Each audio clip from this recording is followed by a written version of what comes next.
Hey, oh, should have worn a hat. I'm too lazy to go get it now.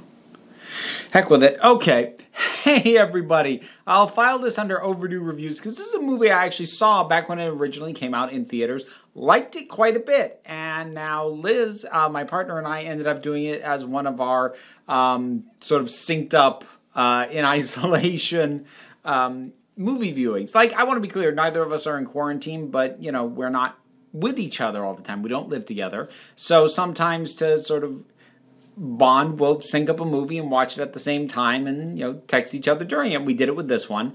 And that is The Adjustment Bureau. I feel like this is a movie that, I don't know how well it did at the time, but I feel like nobody remembers this thing, which is a shame. Because it's got some really neat ideas and it's got some good performances at the heart of it as well. So The Adjustment Bureau is based on a Philip K. Dick story.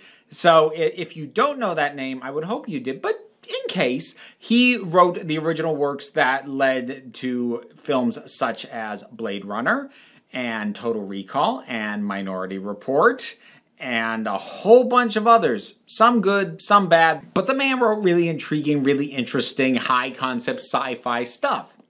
And so what The Adjustment Bureau is, I don't know if the original story, which I haven't read, has the same spiritual bent that the film does, but the basic concept is that there is a plan for humanity because humans can't be trusted with free will. We've had it for certain stretches of history, but every time we've had free will collectively as a species, things have gone very badly. So there is currently the Adjustment Bureau, and there's a plan for what is supposed to happen. There is a path that people are supposed to take. Now, that doesn't control absolutely everything. Not every decision that you ever make is controlled by them, but anything that's going to redirect the course of society as a whole, they need to nudge to be sure it goes the way it's supposed to do. And oftentimes by making very small, what they call adjustments. So, to pull an example that is directly from this film, and it's early on, so this isn't really a spoiler, the adjustment is that they're going to make this character, played by Matt Damon, spill his coffee on himself so that he goes back up to his apartment and changes his shirt before going to work, thereby missing the bus that he otherwise would have caught, because if he'd gone on that bus, he would have run into someone that basically the plan does not want him interacting with. So that's the kind of adjustments. And they can do heavier adjustments as well. But it's a really neat just way of looking at controlling humanity.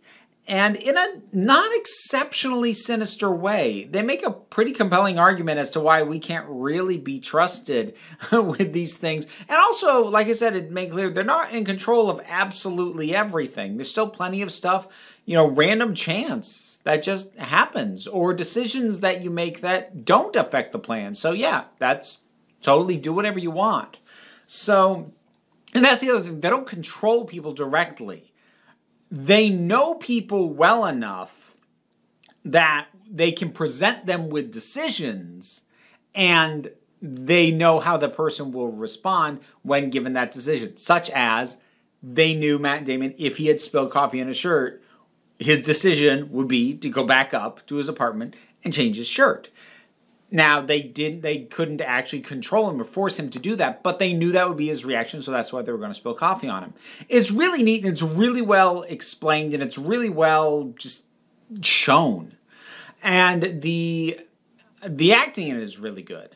So this was the first thing I ever saw Anthony Mackie in. Because this was before he was playing Falcon for the Marvel movies. He's great. He's one of the people who work for the Adjustment Bureau. He's a caseworker. He's terrific.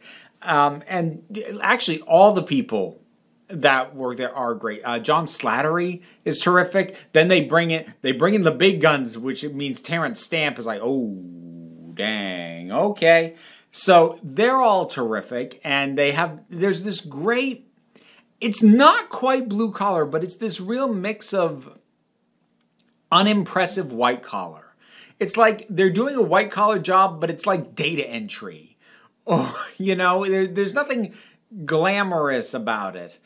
But it's not quite so down to earth as being blue collar work, but it is very like, oh boy, I gotta put in another shift here. Maybe you should take a vacation. You know, kind of vibe to just controlling the path of humanity. That's really cool. And Matt Damon, he's playing a politician, and he does a really good job bringing that Matt Damon charm. And that I like when he gets to turn on the charm, because honestly, the times when he doesn't work for me is when he goes more stoic. Like him as Jason Bourne, I mean, like he wasn't bad in the part, but like,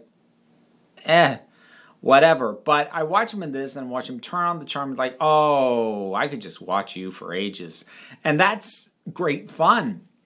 And Emily Blunt is in it, and Emily Blunt is one of those actresses who I've never seen have bad chemistry with anybody. She even had good chemistry with Tom Cruise. And most of the human population doesn't have great chemistry with Tom Cruise because the man sucks the oxygen out of the room. So she's terrific. It just flows really well. It's got a great progression of things. The stakes are well realized because this easily could have been a movie about, you know, trying to break humans free of this. It could have gone too big, but it doesn't. It keeps the stakes specific to the human characters in the story, which makes it much more grounded, much more easier to get invested in. So that's all great. But now I'd seen this before, Liz hadn't. And Liz pointed out she pointed out a couple things that I either hadn't known or wouldn't have known, or didn't catch the first time because it wasn't the sort of thing that I had as finely tuned radar for. And she said, I'm like, oh, crap, you're right.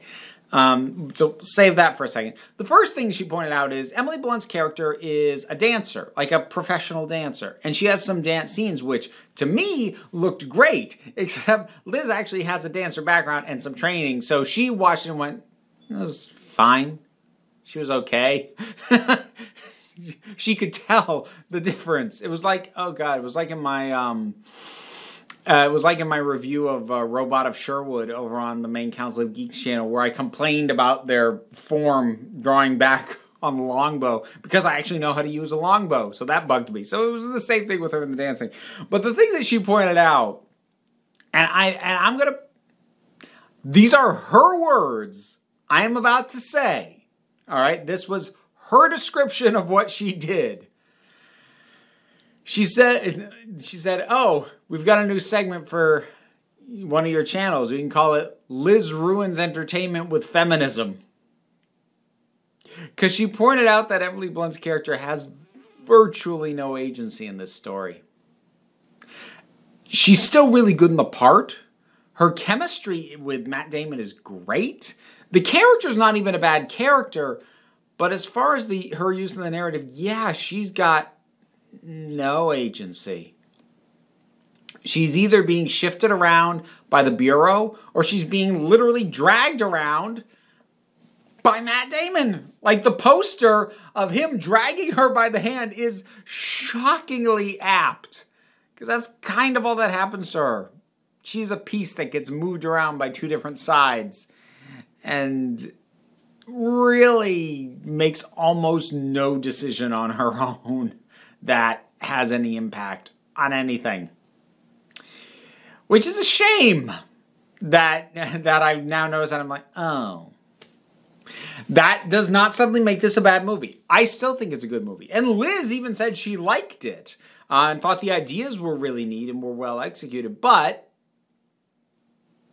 she had to point that out. And I'm glad she did. That's the kind of thing that I should be noticing.